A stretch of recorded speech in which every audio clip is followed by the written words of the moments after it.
Suresh Rathi securities की तरफ से आज गुरुवार 20 फरवरी के दिन आप सभी का स्वागत है। गुरुवार के कारोबार की ओर बढ़ते हुए बड़ा सवाल, क्या निफ्टी और इसके शेयर कभी ड्रामा माइन से बाहर निकल पाएंगे? हमारा आज का कॉल बताता है कि दलाल स्ट्रीट में अस्थिरता और उतार चढ़ाव नया सामान्य बना रहेगा। कल के कारोबार से नकारात्मक बात यह रही कि निफ्टी आईटी इंडेक्स -1.30% में फिर से गिरावट आई। टीसीएस -2.30%, इन्फोसिस -2.22%, एलटीआई माइंडट्री -3.50% जैसे अन्य आईटी स्टॉक ट्रम्प टैरिफ पर अनिश्चितता के बीच गिर गए। तकनीकी रूप से इंट्राडे परिप्रेक्ष्य के साथ मजबूती की कुछ पुष्टि तभी होगी जब निफ्टी अपने साइकोलॉजिकल 23,000 अंक से ऊपर बंद होगा।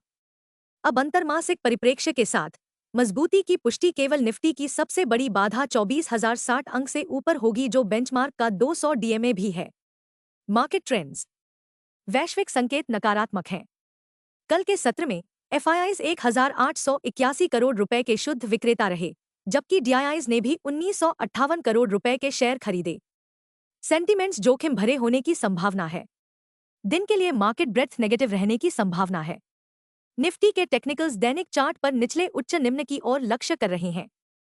फरवरी महीने के फैनो डेटा से पता चलता है कि निफ्टी के लिए ट्रेडिंग रेंज 22,000 से 24,000 जोन के बीच रहने की संभावना है।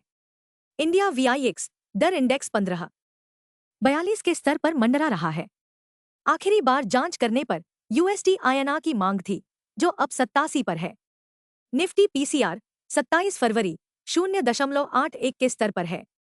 बैंक निफ्टी पीसीआर 27 फरवरी 0.82 पर है।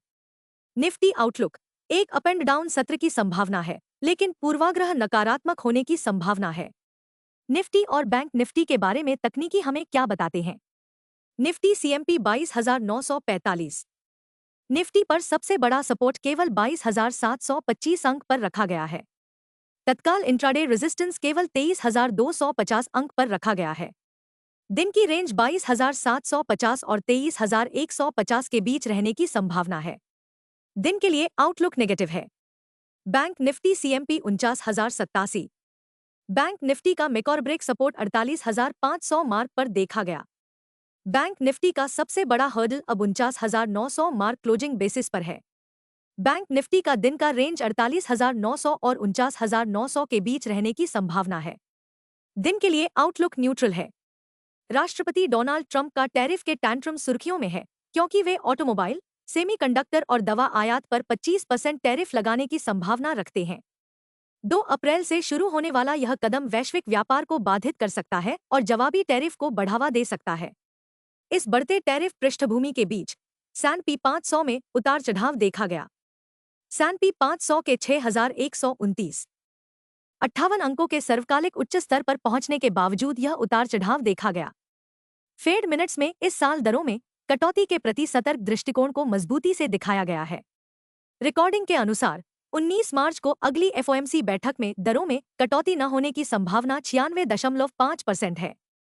7 मई की फेडरल रिजर्व बैठक के लिए कोई कटौती न होने की संभावना 85.6% है। यहां तक कि 18 जून की बैठक में भी कोई कटौती न होने की संभावना 56.3% है। आपको 30 जुलाई तक इंतजार करना होगा, तभी जाकर यह संभावना बनेगी कि आखिरकार ब्याज दरों में कटौती की जाएगी। संक्षेप में, निफ्टी बुल्स ओवरसोल्ड तकनीकी स्थितियों को नजरअंदाज कर सकते हैं। निफ्टी बुल्स के लिए एक और निराशाजनक सत्र होने वाला है।